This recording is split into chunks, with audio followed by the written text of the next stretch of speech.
ఆచారాలు, లోక మర్యాదని అనుసరిస్తున్నారు కానీ వాక్యాన్ని మాత్రం అనుసరించట్ల. వాక్యం విన్న దేవుడు చెప్తున్నాడు, నా మాట వినండి అని అంటున్నాడు ఆయన. దేవుడికి స్తోత్రం కలుగును గాక.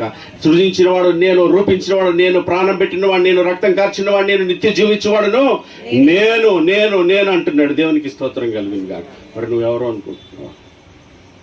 నువ్వెవరు అనుకుంటున్నావు? మీ అయ్యగారు అనుకుంటున్నావా? మీ అమ్మగారు అనుకుంటున్నావా? మీ అమ్మ అనుకుంటున్నావా? మీ నాన్న అనుకుంటున్నావా? జాగ్రత్త దయచేయమ్మా, ఆయన త్వరగా వస్తున్నాడండి. పాటలు పాడుతూ ఉంటే ఎదురు చూస్తూ ఉంటాం కానీ ఎలా సిద్ధపడాలో తెలియదు. ఎందుకని? శనివారం సిద్ధపడి కొనుక్కుంటాం. మనకి భయపడాల్సిన పనేవి సిద్ధపడిపోతుంది. దేవుడికి స్తోత్రం. హల్లెలూయా. అప్పుడు ఆయన ఏం చేస్తారు? సోమవారం వస్తాడు, సరిపోద్ది. ఎప్పుడు వస్తాడు ఆయన?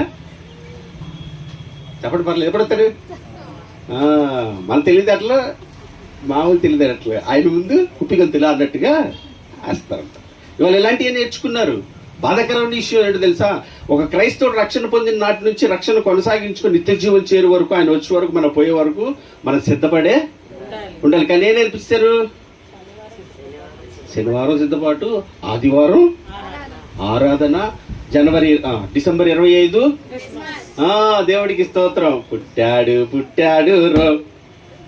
వాయించేస్తారు కదా రేపటి నుంచి. దేవుడికి స్తోత్రంగా. ఈ పండుగ వెళ్ళిపోయే వరకు నా గుండెలో రైలు పరిగెడతా ఉంటుంది. దేవుడికి తొందరగా నా తండ్రి తొందరగా ఈ పండుగ వెళ్ళిపోతే ప్రశాంతంగా ఉంటుంది ఆయన, లేకపోతే హైబ్రిడ్ పరిస్థితి. దేవుడికి స్తోత్రం. భవిజన్మ జాగ్రత్తగా ఉందాము. నవ్వుకోవటానికి బాగానే ఉంటుంది కానీ రేపు పొద్దున అక్కడ తలదించుకునే వాళ్ళకి మాత్రం ఉండకూడదండి. లోకులు చెప్పింది, లోక మర్యాదని కాకుండా దేవుని చెప్పిన మాటను కనుక నువ్వు అనుసరించి జాగ్రత్తగా నడిస్తే ఈ వాక్యం నిత్య జీవానికి నడిపిస్తుంది. దేవుడికి స్తోత్రం. బెరాయి సంఘం ఏం చేసిందంట?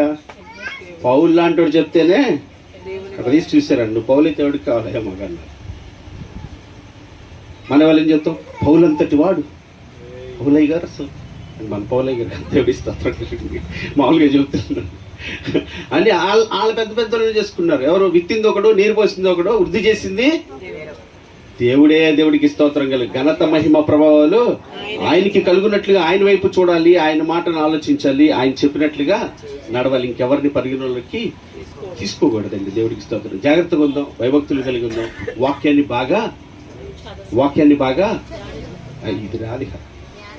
నువ్వు కొంచెం నోరు చెప్తే నాకు కూడా కొంచెం అమ్మయ్య కూడికి పెట్టినందుకు నాయన దేవుడికి స్తోత్రం సంతోషంగా ఉంటుందండి.